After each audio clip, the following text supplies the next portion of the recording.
Ready start. साथियों, यह बात निश्चित है कि आज की इस प्रजातांत्रिक व्यवस्था की कई मर्यादाएं हैं। जैसे जैसे मैं विचार करता हूँ वैसे वैसे मुझे यह स्पष्ट दिखाई देता जाता है कि इसका आज का स्वरूप यदि इसी तरह चलता रहा तो उसमें लाभ के स्थान पर हानि ही अधिक होगी। आज इस विज्ञान के युग में यह बहुत कुछ जीर्ण शीर्ण हो गया है, काल से परे हो गया है। इसको जड़ मूल से बदलना ही होगा।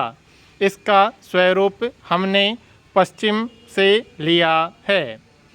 वे लोग इसे एक विकसित राजनीतिक विचार मानते हैं, परंतु सच कहूँ तो मुझे यह बिल्कुल अधकचरा विचार लगता है।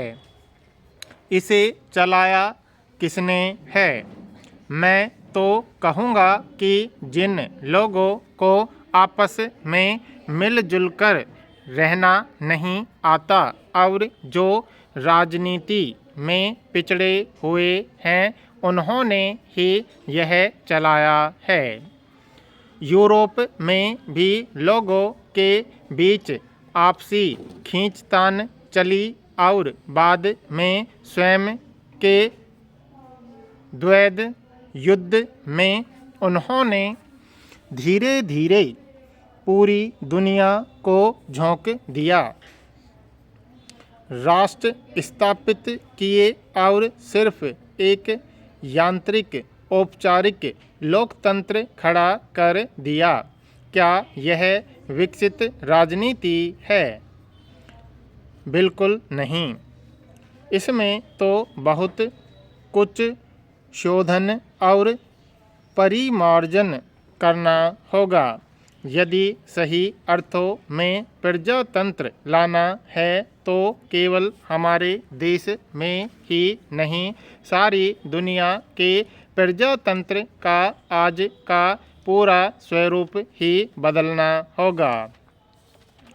हमें यह अच्छी तरह समझ लेना चाहिए कि हमारा देश नया पैदा हुआ बच्चा नहीं है। यह तो बहुत प्राचीन और 10,000 वर्ष पुराना ठोस अनुभवी देश है। वेदों के समय से लेकर एक स्वस्थ सुनिश्चित संस्कृति अनवरत यहाँ फलती फूलती रही है। आज जिसे हम राजकीय स्वतंत्रता कहते हैं, वैसी स्वतंत्रता एक राष्ट्र के रूप में हमें सदैव मिली है। लेकिन इस अनुभव के कारण हम बहुत ज्ञानी हैं, ऐसा मानने की कदापि आवश्यकता नहीं है। यद्यपि पश्चिम के राष्ट्र विज्ञान के मामले में पिछले 200-300 वर्षों में बहुत आगे बढ़ गए हैं, वहाँ विज्ञान का बहुत अधिक विकास हुआ है। इसलिए जहाँ तक विज्ञान का संबंध है, उसमें हमें उनसे बहुत कुछ सीखना है। विनम्रता के साथ जो भी सीखने योग्य हो वह सीख लेने की हमारी तैयारी होनी चाहिए। परंतु मैं यह कहना चाहता हूँ कि समाजशास्त्र के संदर्भ में यूरोप और अमेरिका से सीखने के लिए बहुत अल्प है। वे लोग हमसे बहुत कुछ सीख सकें, इतना अनंत अनुभव भंडार हमारे समाज में भरा पड़ा है। साथियों, यह वास्तविकता है और इस बात को अच्छी तरह से समझ लेना चाहिए कि समाज विज्ञान के बारे में हमने जो कदम उठाए हैं वे यूरोप और अमेरिका को अभी उठाना बाकी है, लेकिन हमने तो यूरोप और अमेरिका को ही अपना आदर्श मान लिया है और उनकी नकल करके अपने संविधान की रचना की। उनके वहाँ 2400 वर्षों से स्थापित संस्थाओं जैसी संस्थाएं हमने अपने यहाँ स्थापित की।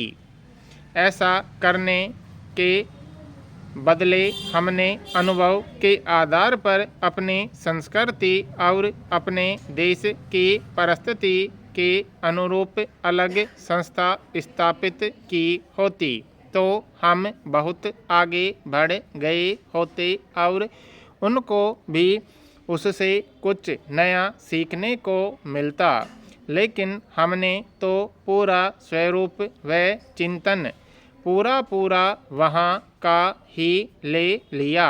हमने अपने हजारों वर्षों के अनुभव को बेकार मान लिया। यह हमसे बहुत बड़ी भूल हो गई। ठीक है, हमने उनके पास से लोकतंत्र की पद्धति स्वीकारी तो भले ही स्वीकारी, लेकिन अब उसे हम अपनी भारतीयता का रंग लाकर उसे परिशुद्ध करें, उसका शोधन करें, दोष निवारण करें, उसकी कमियों को दूर करें। समाजशास्त्र का हमारा अपना अनुभव काम आना चाहिए। आवश्यकता हो और आज का पूरा स्वरूप ही बदलना पड़े तो बदल दें और सही अर्थों में देखें तो केवल स्वरूप बदलने की ही बात नहीं है, हृदय बदलने की भी बात है, मूलभूत भावना बदलने की बात है। यह पश्चिम के लोगों का नीति शास्त्र है, लेकिन वास्तव में तो यह अनीति शास्त्र ही है जिसे नीति शास्त्र की तरह बनाया गया है।